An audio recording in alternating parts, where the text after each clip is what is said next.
Hey guys, welcome back to another tutorial video. So in today's video, I'll show you how to fix a deactivated Spark driver account.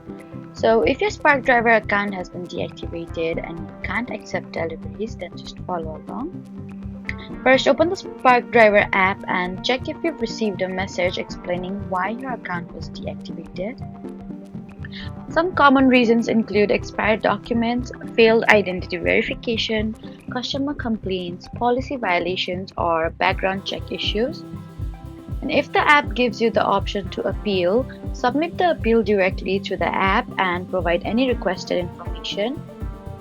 And you need to make sure your driver's license, vehicle insurance, and any other required documents are current and uploaded correctly. If your background check is still pending or requires attention, you need to follow the instruction provided by Spark. You can also contact Spark driver support through the help section to request additional information about your account status. So that was how to fix a deactivated Spark driver account. Please don't forget to like, comment, and subscribe for more helpful tutorials. Thank you for watching.